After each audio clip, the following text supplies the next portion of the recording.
Alright, hello. I've been getting some messages from YouTube about needing to create content, or I will no longer be able to have the partner program. So I decided to upload a stream of consciousness about the first topic that comes to mind to please the digital overlords. The topic that I wanted to talk about is the art of doing nothing, because it's not really nothing, it's no thing in particular. In Zen, it's known as beginner's mind or Shoshin, and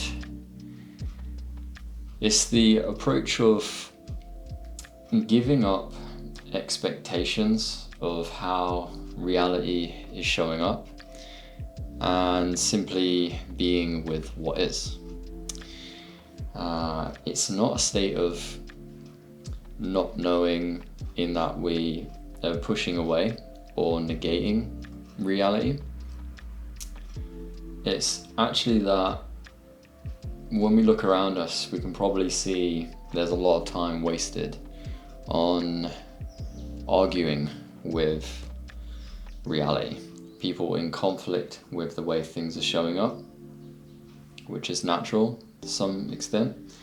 And then comes a whole bunch of ideas and projections on, we could have done this, but why didn't we do this? It should have been like this. We could have done things like this, etc., etc. And it's moving into many projections of past possibilities or potential futures that are probably never going to come to fruition. And so why this is interesting is that it's encouraging us to surrender our expectations and actually be more deeply in relationship to the reality that's right in front of us. It's emptying ourselves so that we have a wider capacity to receive life. And then therefore we're able to actually care more because we're more deeply relating to what is happening right now.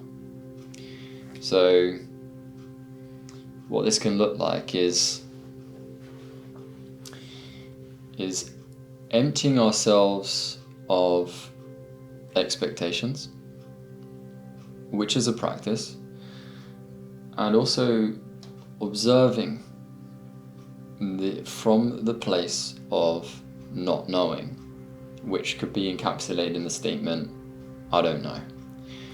And in actually voicing I don't know, or perhaps more frequently listening rather than waiting for the opportunity to express what my opinion is about something, in that space I'm actually able to observe and witness a lot of conditioning.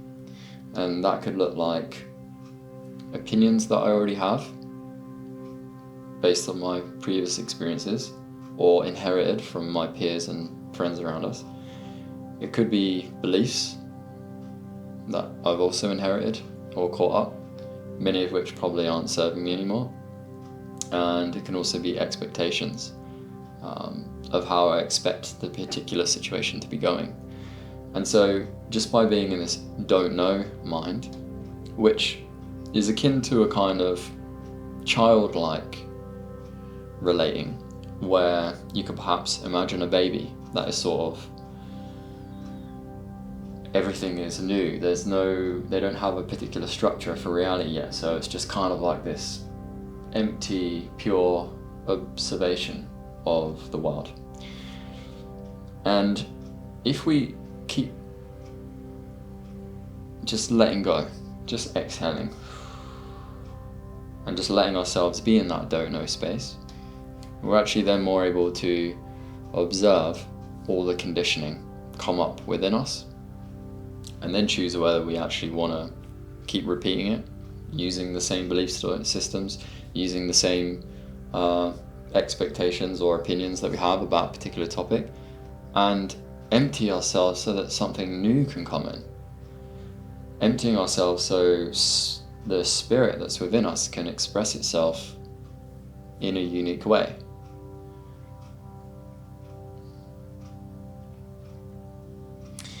Because it's like, we can say knowledge is power, but if you're anything like me, you've probably consumed a lot of content, and so perhaps all that knowledge that is within us, especially when it's inherited from sources that perhaps have a particular agenda, which there are innumerable amounts of, then we're probably full of a bunch of knowledge that isn't really serving us and might need a little clear out. And so this is also known as the kind of middle way in Zen of acting, not acting. We're in this middle space where there isn't so much of a exerted energy to move and react to things. It's more of a surrendering and allowing, so that we have the space to respond to the situation. There's always going to be energies and situations that make us reactive and do things just out of a kind of natural survival mechanism that's maybe trying to defend us, but that isn't always serving. And so this practice widens our capacity to be able to respond to reality in a new way.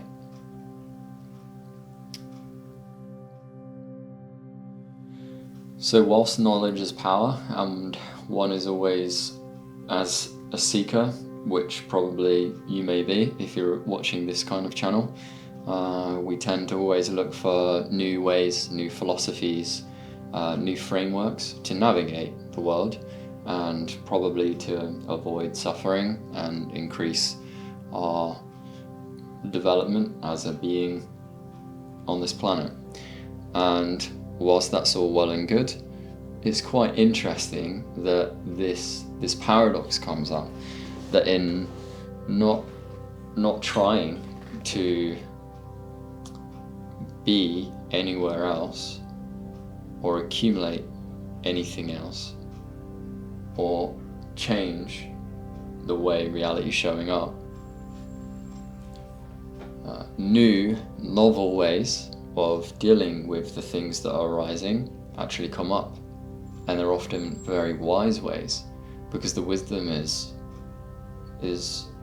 from a place of gnosis, of knowing oneself, of being plugged into spirit, but it needs that emptiness for it to actually come through and express. And so at the same time, it can actually catalyze great evolutionary growth, it seems, because if there's some kind of traumatic energy within us, some kind of a belief system that needs working with, just whatever it is that is most relevant to us, for us to be working with, will actually just come up and emerge and bubble up within us just as it needs to by itself. It's like we're not forcing it to come up, like trying, I don't know, for example, psychedelics, they're a very strong catalyst for a lot of work, but sometimes you don't need a catalyst, you've already got enough to deal with. You just want space to be able to ground and integrate the overwhelming amount of things that are already being thrown at you. And so this is that practice. And that also sounds paradoxical, because how can acting, not acting, or like not trying actually be a practice? You know, because we're being asked here to kind of not do anything and just stay in not knowing. But of course, by being in that receptivity to where you are, you then springs forth the inspiration, the actual inspiration to move and express and act more efficiently, more quickly. Like, I'm not fleeing up to any mental projections of how this situation could have gone or might now go in the future because of what's just happened. I'm actually just relating and caring about what's going on right now. And therefore, the most relevant response, or right action, as they call it in Zen, right action, happens by itself. And I don't think it fits into the binary of right or wrong when I say that. It's very much the Western perspective. It's just more that it's a natural expression of your essence. That's all. That's what it means by rightness. And this is also how I'm interpreting it. And I'm also speaking just to my personal experiences here. So, some ways to cultivate this practice, which is one of openness, it's one of curiosity, it's one of receptivity, is an obvious one, which is meditation, because in deepening and anchoring into spirit and into ourselves at its most essential level, we're actually slowly widening the nervous system's capacity to be with reality. And therefore, in the beginning, sort of when we're getting triggered by things, or we're getting influenced by belief systems and negative thought patterns, you can sort of imagine it as like a small pond of water with stone being dropped into it, or stones, and it's really rippling, and the water is quite chaotically splashing all over the place because it's a small puddle. But as we develop our awareness, as we expand our consciousness, then you can sort of perceive it as more of a lake of water, a larger body of water, where the pebbles are going in, but most of that surface of water is not really influenced by that energy.